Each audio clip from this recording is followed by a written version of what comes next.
जय श्री राम। एकोन सप्ततितमः सर्गः।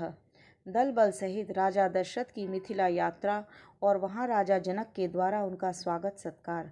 तदंतर रात्रि व्यतीत होने पर उपाध्याय और बंधु बांधवों सहित राजा दशरथ हर्ष में भरकर सुमंत्र से, आज हमारे यहाँ सभी धनाध्यक्ष खजांची बहुत सा धन लेकर नाना प्रकार के रत्नों से संपन्न होकर सबसे आगे चलेंगे। उनकी रक्षा के लिए हर तरह की सुव्यवस्था होनी चाहिए।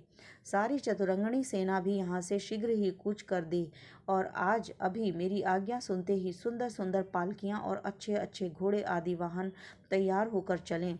वशिष्ठ, वामदेव, जाबाली, कश्यप, दीर्घजीवी मार्कंडेय मुनि तथा कात्यायन ये सभी ब्रह्मर्षि आगे आगे चलें।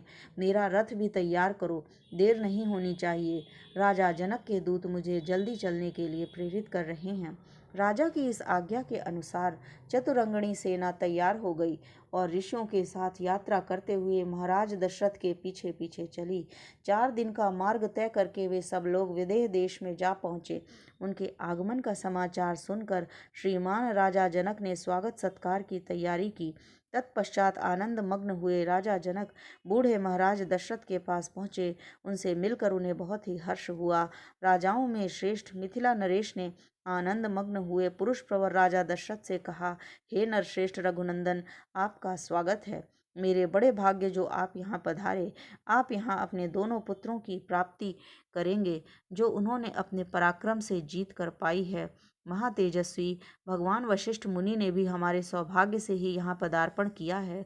ये इस सभी श्रेष्ठ ब्राह्मणों के साथ वैसी ही शोभा पा रहे हैं जैसा देवताओं के साथ इंद्र सुशोभित होते हैं।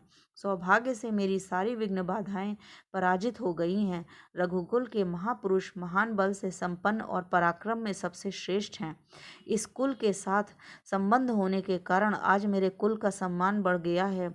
हे नरश्रेष्ठ नरेंद्र, कल सवेरे इन सभी महर्षियों के साथ उपस्थित हो मेरे यज्ञ की समाप्ति के बाद आप श्री राम के विवाह का शुभ कार्य संपन्न करें।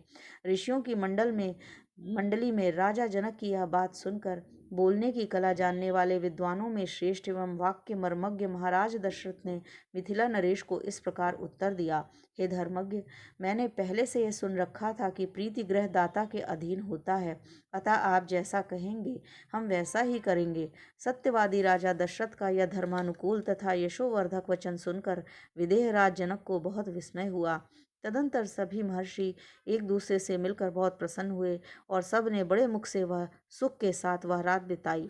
इधर महातेजस्वी श्री राम विश्वामित्र को आगे करके लक्ष्मण के साथ पिताजी के पास गए और उनके चरणों का स्पर्श किया।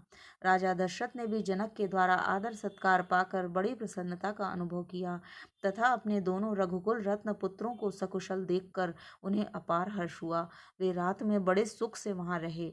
महातेजस्वी तत्वज्ञ राजा जनक ने भी धर्म के अनुसार यज्ञ कार्य संपन्न किया तथा अपनी दोनों कन्याओं के लिए मंगलाचार का संपादन करके सुख से वह रात्रि व्यतीत की।